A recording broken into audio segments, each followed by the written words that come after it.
World News. Now, healthcare, pensions, paid leave, these are just some of the benefits that millions of workers in the informal economy go without. According to a new report by the Overseas Development Institute, African governments should now focus on making such protections available for workers without contracts and not just trying to get rid of the informal sector altogether. Recently, we had a report from Ghana which showed these scenes of graduates queuing up for the chance to apply for a government job, a sign of the shortage of secure work in some places. Well, instead, many people have to turn to work without the protections and benefits that employees get in the informal sector.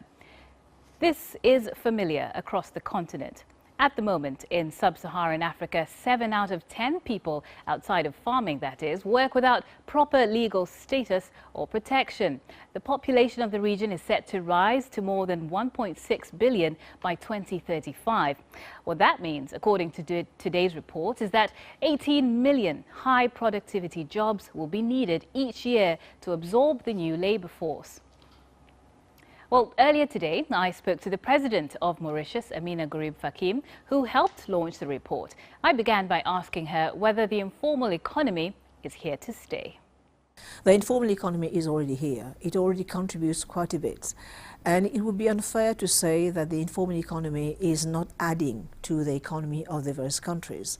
Because if you look at the figures, it is increasingly shows that these people operating in the informal sector, they do contribute quite a bit to the economy of the respective countries. People in the informal economy, there's no healthcare, there are no pensions, it's even difficult to tax, even though they are contributing to the economy. So what interventions can governments actually achieve? We are looking at the informal economy as a provider of jobs.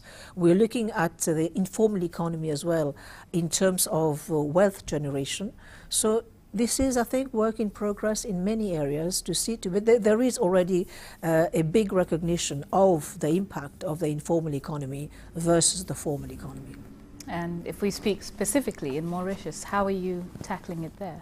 In Mauritius, it's a very small market, but what we are looking at for the informal economy is, again, ways of empowering and ways of training and ways of regulating as well. Recently, at the level of the government, we have introduced, for example, the minimum wage, which is quite a significant thing to do for a small economy, but we feel that the welfare of the workers has to be taken on board.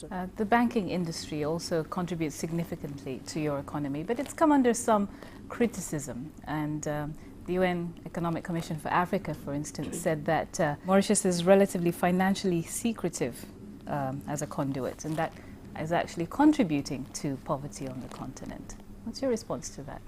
Well, I don't have all the figures because this is, I think, more a question for the Ministry of Finance. But what I can say is that if you look at the indicators, we are not in the blacklist of the European Union. Recently, they have been published. We are on the white list. You were in 2015.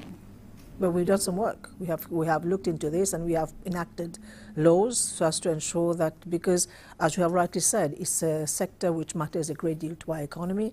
So we're going to ensure that it responds to all the indicators that sees to it that we have transparency and we have good practices going on.